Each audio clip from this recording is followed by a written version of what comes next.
কলকাতাবাসীর দীর্ঘ প্রতীক্ষার অবসান ঘটতে চলেছে। হ্যাঁ, এসপ্ল্যানেড থেকে শিয়ালদহ পর্যন্ত এবার মেট্রোর চাকা গড়াবে। এই বিষয়ে সম্পূর্ণ জানতে হলে দেখতে থাকুন ভিডিওটি। ছোট্ট একটি ভিডিও, আমি পরীক্ষিত রায়, আমার চ্যানেলে আপনাদের সবাইকে স্বাগত জানাই। শুধু একটি রিকোয়েস্ট, ভিডিওটি দেখুন এবং সবশেষে প্লিজ একটি লাইক করে দেবেন, কারণ আপনার একটি লাইক আমার জন্য খুবই গুরুত্বপূর্ণ। তো চলুন শুরু করা যাক। 27 এপ্রিল রবিবার রেলওয়ে সুরক্ষা কমিশনের তরফ থেকে সবুজ সংকেত পাওয়া গেছে। মেট্রো রেল কর্পোরেশনের তরফ থেকে জানানো হয়েছে যে সামনে আর কোনো বাধা নেই, খুব শীঘ্রই যাত্রীদের জন্য এই রুট খুলে দেওয়া হবে। এদিন সকালে commissioner of railway safety Sumit সিংহলের নেতৃত্বে একটি বিশেষ দল এই রুটের মেট্রো লাইন ও সুড়ঙ্গের নিরাপত্তা খতিয়ে দেখেন।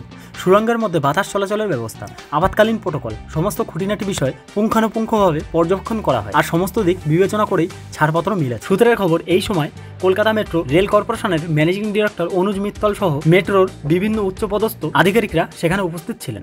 মেট্রো রেল কর্তৃপক্ষ জানিয়েছে সমস্ত কাজ পরিকল্পনা মাফিক শেষ হওয়ায় তারা খুব খুশি। প্রসঙ্গত জানিয়ে রাখি, এই গ্রিন লাইনে ছোট অংশটি যুক্ত হলে হাওড়া ময়দান থেকে সল্টলেক সেক্টর 5 পর্যন্ত সরাসরি মেট্রো পরিষেবা পাওয়া যাবে।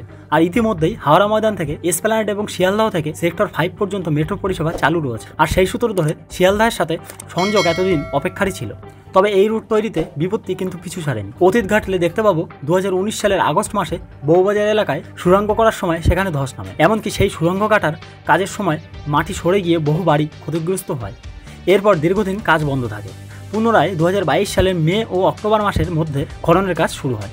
তবে সেখানে সুড়ঙ্গের জল ঢুকে পড়ায় আবারও নতুন করে সমস্যার সৃষ্টি হয়। তবে অবশেষে সমস্ত বাধা বিপত্তি অতিক্রম করে এবছরের শুরুতে জানুয়ারি মাসে প্রথম পরীক্ষামূলকভাবে ট্রেন চালানো হয় এই রুটে। আর তারপর শুধু ছাড়পত্রেরই অপেক্ষা ছিল।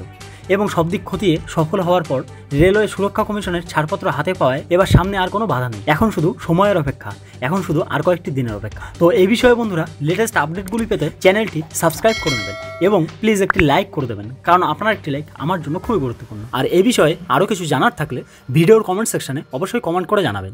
আমি যতটুকু পারি আপনাদের হেল্প করার চেষ্টা করব। কামনা করি সবাই সুস্থ থাকবেন, ভালো থাকবেন। Thank you so much. জয় হিন্দ, বন্দে মাতরম।